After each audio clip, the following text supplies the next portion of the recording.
सर्वसामान्यांचा नेता, गरिबांचा नेता म्हणून ज्यांची ओळख अख्ख्या महाराष्ट्रामध्ये आहे असे आपले लोकप्रिय नेते लंके साहेब खासदारकीला ज्या वेळेला उभा राहण्याचं या ठिकाणी रणशिंग फुगलं गेलं आणि त्यानंतर शंभूराजे नाटकाची या ठिकाणी या जिल्ह्याला त्यांनी एक चुणूक दाखवली।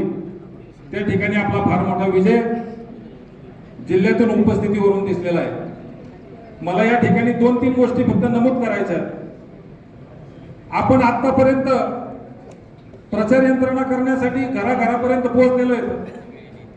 शंभूराजे नाट्याचे तिकीट देण्यासाठी तालुक्यापर्यंत, गावागावापर्यंत, वाडी वस्तीपर्यंत पोहोचलेलो आहे। परंतु हे काम करत असताना आपला नेता कसा आहे ही वेळ आपल्याला आतापर्यंत त्या गावामध्ये पोहोचवण्यासाठी निर्माण झालेली नव्हती। आणि ज्या वेळेला आता प्रचार यंत्रणा या ठिकाणी समोर येणार आहे आणि मग गाव पातळीवरती जे काही लोक आहेत 5-4 गोष्टी त्या ठिकाणी प्रचार यंत्रणेमध्ये प्रामुख्याने राहणार आहेत। सगळ्यात महत्त्वाचे मित्रांनो, एक मुद्दा नीट लक्षात घ्या। 4.5 वर्षाच्या आमदारकीच्या काळामध्ये महाराष्ट्रामध्ये पहिला आमदार एक असा कोणी पण दाखवायचा की ज्याची उंची संपूर्ण महाराष्ट्रभर, देशभर पसरलेली।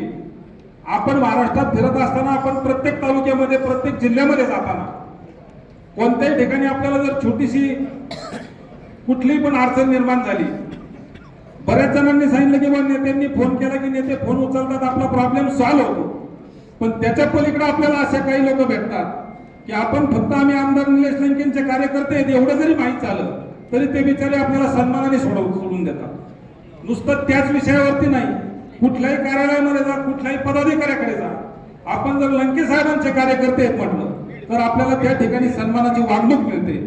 हा एक पहिला जिल्ह्यामध्ये, दक्षिणेमध्ये असलेला प्रचाराचा मुद्दा सर्वसामान्य आणि गरिबाच्या कुटुंबामध्ये ठरू शकतो। त्याचं कारण असं आहे की आपण गोरगरिबांचे मुलं, गोरगरिबांच्या महिला यांना जे दर्शन घडवलं, मोठादेवीच्या दर्शनाच्या माध्यमातून पाथर्डी तालुक्यामध्ये, शेवगाव तालुक्यामध्ये जी क्रांती झाली, नगर पाथर्डी रस्त्याचा जो काही रस्ता बंद होता त्याचं उपोषण केल्याच्या नंतर नेत्यांनी त्या ठिकाणी डायरेक्ट दिल्लीला फोन करून तो रोडचं काम चालू झाल्याशिवाय उपोषण सोडलं नाही। पाथर्डी शेवगावकरांच्या मध्ये जर आपण चर्चा केली तर पाथर्डी शेवगावमध्ये अशा पद्धतीची चर्चा निघते की आमचे 46 बळी या रस्त्यावरती गेले आणि या बळींना जर कुणी खऱ्या अर्थाने श्रद्धांजली अर्पण केली असेल तर ती आमदार निलेश लंकेंनी केलेली आहे।